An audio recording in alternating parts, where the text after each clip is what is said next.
नमस्कार, आप देख रहे हैं हिंदुस्तानी प्लेटफॉर्म न्यूज। हमारे साथ वही कमल लोपानी है जो लगातार जो है कोरोना वायरस को दूर भगाने का काम किया। इन्होंने ऑक्सीजन मैन की उपाधि लिया है। ये डायरेक्टली बात करते हैं और इन्हीं से हम लोग जानने की कोशिश करते हैं कि आखिर ये अभी किस पोजीशन पे है, क्या कर रहे हैं। सर, सबसे पहले स्वागत है आपको G20 न्यूज। बहुत बहुत धन्यवाद G20 का, कि आपने इतने दिनों बाद याद किया, तो इसके लिए हम आपको धन्यवाद करते हैं। बताइए सर, अभी पटना में सर किस तरह का माहौल चल रहा है अभी चुनाव को लेकर के। हालांकि जागरूकता अभियान कराया जा रहा है, हमारे डीएम साहब भी काफ़ी अथक प्रयास करके उन्होंने यहाँ तक भी कि ऑटो वगैरह भी शायद उन्होंने फ्री किया है, रैपिडो फ्री किया है कि भैया कम से कम लोग पहुँचे। चूँकि प्रतिशत दर जो है वोटिंग का इतना ज़्यादा गिर चुका है, चूँकि सारा लोग देख रहे हैं कि बाकी आखिर ऐसा हो क्यों रहा है। सर, आप बताइए। देखिए, आप अगर पूरा बिहार का वोटिंग परसेंटेज देखते हैं तो कमोवेश पिछले वर्ष 2019 की अपेक्षा 2 से 3% कम वोटिंग हुई है बिहार में। और देश भर में भी आप टीवी न्यूज के माध्यम से, मीडिया चैनलों के माध्यम से देख रहे हैं 4%, 3.5% नेशनल लेवल पे कम हुआ। इसके पीछे दो चीजें हम जहाँ तक समझते हैं। एक तो अब की बार भगवान जो है नहीं चाह रहा है, सूर्य भगवान का जो प्रताप है वो लोगों के दिलों तक आ गया है और लोग निकलने में परहेज कर रहे हैं। इसके बावजूद सरकार एवं प्रशासन के द्वारा बहुत अच्छे प्रयास हो रहे हैं कि वोटिंग परसेंटेज, और ये हमको आपको ये दायित्व को समझना पड़ेगा। हम आपके माध्यम से जनता से अपील करेंगे, आम नागरिक से सादर आग्रह करेंगे कि ये लोकतंत्र का महापर्व है।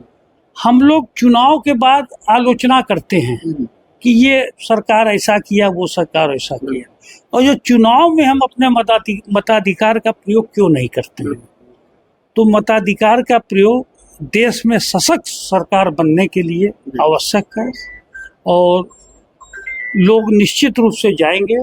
और पटना के माननीय जिलाधिकारी महोदय कपिल सिब्बल जी ने भी और प्रशासन ने भी पूरे जोर शोर से, कई जगह पटना में देखोगे होर्डिंग वगैरह लगी है, और लोगों का प्रयास है कि ज़्यादा से ज़्यादा मतदाता मतदान करें। और आपको बताएं कि कई सामाजिक संस्थाएं हैं, आज कई सामाजिक संस्थाओं से हमको भी जुड़ने का सौभाग्य मिलता रहा है। एक गरीब बच्चों की संस्था है अल्फाबेट, गरीब बच्चों की संस्था है, उसने कल अपील की है, और उसमें छोटे छोटे बच्चों की अपील है। आप पटना के विभिन्न 8-10 जगह उनके बैनर पोस्टर लगे हैं। वो छोटे बच्चों ने अपील की है कि हम शिक्षा, हम जरूरतमंदों को, असहाय लोगों को शिक्षित करने में लगे हुए हैं, और आप एक वोट भी नहीं दे रहे हैं अंकल, तो आप जरूर वोट देने जाएं। हमको बहुत अच्छा लगा उनका ये संदेश, और कई जगह से प्रयास हो रहे हैं, और हमें पूरा विश्वास है। मौसम भी, सूर्य भगवान ने भी थोड़ी आज कृपा की है, तो इसका भी लाभ वोट परसेंटेज बढ़ने में मिलेगा, और निश्चित रूप से वोट परसेंटेज बढ़ेगा, ताकि लोकतंत्र के लिए ये आवश्यक भी है, और मजबूत के दृष्टिकोण से भी ये होना चाहिए। हमारी आपकी दायित्व है, जिम्मेवारी है। हम लोग बाकी चीजों में तो आगे रहते हैं, और वोट देने में क्यों नहीं आगे रहते, रहना चाहिए। ये हमारा अपील है। तो कहने का मतलब है सर कि पटना में जिस समय कोरोना वायरस लगातार सबके तमाचे मार रहा था, उस समय कमल लोपानी जी पूरा खड़ा होकर के सारे लोग ऑक्सीजन देने का काम किया। इसीलिए सारा लोग भी सुनना चाहता है कि भाई कमल लोपानी सर बोले हैं, क्योंकि हम लोग मतदान सेंटर पर पहुंचे। जी, नहीं, निश्चित रूप से हम तो देखिए आपके माध्यम से आग्रह कर रहे हैं, और विशेष करके युवाओं से आग्रह कर रहे हैं कि वो निर्भीक हो के आवे, और सुबह स्नान पानी करने के संग वो पहले वोट देने का काम करें, इसके बाद वो जलपान करें, दोस्तों के संग बैठे। और मैं इतना ही नहीं, आपके माध्यम से एक चीज और कहना चाहूँगा कि हर व्यवसायी समुदाय में दुकानदार दुकान कल बंद रहेगी, हर ऑनर के पास अपने स्टाफ की लिस्ट रहती है, फैक्ट्री ऑनर के पास फैक्ट्री के स्टाफों की लिस्ट रहती है। वो वोट देने के आने के बाद इस कर्तव्य को समझते हुए अपने सबऑर्डिनेट को फोन से जानकारी लें कि वो वोट देने गया कि नहीं, उनका परिवार वोट देने गया कि नहीं। यदि नहीं गया तो उनको प्रेरित करें कि नहीं, तुम जाओ वोट दे के आओ, और अपने अंगूठे का निशान मुझे मोबाइल पे पोस्ट करो। तो इससे भी ये फैलेगा, ये एक अवेयरनेस फैलेगा। तो फैलेगा तो इसका वोट परसेंटेज भी बढ़ेगा। अच्छा, प्रशासन ने सुविधा भी दे रखी है, और अगर आपके माध्यम से कोई व्यक्ति यदि हमारे पास भी आता है तो हम उसको साधन मुहैया कराएंगे। हम अपने सामाजिक संस्थाओं के माध्यम से उसको गंतव्य स्थान तक पहुंचाने का भी काम करने के लिए हम लोग सक्षम हैं कि वोट परसेंटेज बढ़ाना है मेरे भाई, बस यही हम कहेंगे। यही है कमल लो पानी के दरिया दिल। हालांकि पटना में अगर आप हैं, अगर किसी तरह की जरूरत पड़ता है ट्रांसपोर्ट की, या फिर उस सक्षम नहीं है आप जाने के लिए बस सेंटर पे, तो सर से मुलाकात करें। हालांकि आप आएंगे कर दें, खाली एक टेलीफोन कर दें, एक मैसेज कर दें, तो ये हमारी जिम्मेवारी होगी फिर कि हम उनको वहां तक पहुंचा के ब्रॉडकास्ट करवाने का काम करें। तो देखिए, लोकतंत्र में, सामाजिक क्षेत्र में ये सब चीजें करनी पड़ती है, प्रेरित करना होता है लोगों को। और जब आज अगर प्रेरणा मिलेगी तो इसका लाभ आने वाले समय में और लोग मजबूती से लेंगे। सर, ऐसा बात नहीं है, अच्छा होगा वोटिंग परसेंटेज। और पटना की परंपरा रही है, पाटलिपुत्रा की धरती है ये, चाणक्य की धरती है, गौतम बुद्ध की धरती है ये।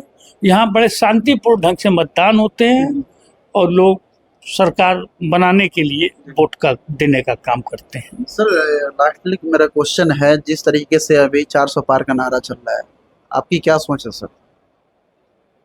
देखिए, अब 400 पार की बातें हैं, निश्चित रूप से जो देश में माननीय प्रधानमंत्री नरेंद्र मोदी जी की सरकार है, वो हर क्षेत्र में विकास का काम करती चली आ रही है।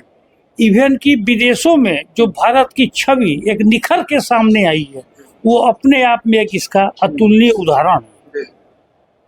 आज हम लोग विदेश जाते हैं तो गर्व से जो है लोग समझते हैं कि नहीं, भारतीय हैं, तो इसका एक बहुत बड़ा मैसेज है। और देश का विकास आप देख ही रहे हैं। धर्म के ऊपर हम जाएंगे नहीं, क्योंकि धर्म और जातिवाद से ऊपर उठ करके ये मतदान करने की जरूरत है, ताकि देश की अखंडता, देश की एकता बनी रह सके। तो हम तो यही कहेंगे कि 400 पार आएगा, 10-5 सीटें हो सकता है प्लस ही होंगी, लेकिन सरकार जो है, और प्लस बिहार की जहाँ तक बात है, यहाँ माननीय मुख्यमंत्री जो नीतीश कुमार जी हैं, इनके बारे में बहुत कुछ कहने की जरूरत नहीं है। आज बिहार का यदि विकास आप देख रहे हैं, शहर छोड़ दो, आप जो पटना में मेडन ड्राइव बनी है, ये किसकी सोच है? ये कोई भारत का मुख्यमंत्री नहीं सोच सकता है सर, मैं दावे के साथ कह सकता हूँ इस चीज को। आज आप बिहटा चले जाओ, आरा चले जाओ, फतुआ चले जाओ, बख्तियार, बिहार के किसी भी एक क्षेत्र से दूसरे क्षेत्र में चले जाओ, आप स्वयं देख लो कि क्या डेवलपमेंट है, इसे बताने की जरूरत नहीं है सर।